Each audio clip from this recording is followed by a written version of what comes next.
ఎలా ప్రార్థన చేయాలి అని చెప్పేసి అడిగితే, పరలోకమందున్న మా తండ్రి నీ నామం పరిశుద్ధపరచగాక, నీ రాజ్యం వచ్చుగాక, నీ చిత్తం పరలోకమందు నెరవేరినట్టు భూమి అందు నెరవేరునుగాక అని చెప్పేసి ఎలా ప్రార్థన చేయాలో తండ్రికి అక్కడ ఉన్నటువంటి శిశువులకి, ఆ గ్రామంలో ఉన్న వాళ్ళందరికీ నేర్పించాడు. కానీ వాళ్ళందరూ ఏం చేశారంటే తండ్రిని వదిలేసి ఈయనని దేవుడు చేశారు. ఒకవేళ యేసుప్రభు దేవుడికి చేస్తే నరకానికి వెళ్తారు. అంటే యేసుప్రభు దేవుడిగా భావించే వాళ్ళందరూ కూడా బైబిల్ ప్రకారంగా నరకానికి వెళ్తారు.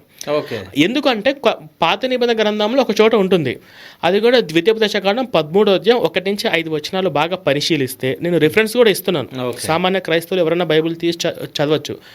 భవిష్యత్తులో ఎవరన్నా ప్రవక్త అని చెప్పుకొని వచ్చినా, మీ మధ్య సూచన క్రియలు చేస్తున్నా, వాడిని మీరు నమ్మకండి, వాడిని మీరు చంపేసేయండి.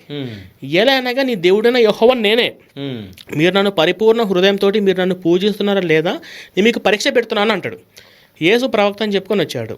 అక్కడక్కడ సూచక్రియలు చేస్తున్నట్టు ఉంటుంది, కళ్ళు లేని వారికి తెప్పియడం, ఇవన్నీ కూడా చేస్తున్నట్టు ఉంటుంది.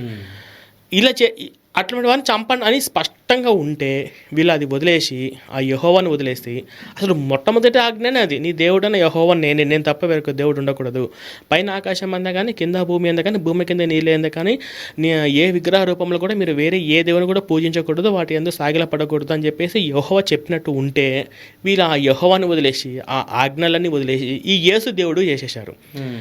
ఇప్పుడు యేసుకు ఇప్పుడు ఉన్నటువంటి యేసు నిజంగా, ఇందులో యేసుక్రీస్తు ఆత్మఘోష అని ఒక పాయింట్ రాశాను. ఇది మీరు చదివితే అర్థమవుతుంది. ఎందుకంటే ఇప్పుడు యేసుప్రభు పేరుతో చెప్పి ఎంతోమంది హిందువుల్ని మతాలు మారుస్తూ ఉన్నారు, కుటుంబాల మధ్య చిచ్చులు పెడుతున్నారు.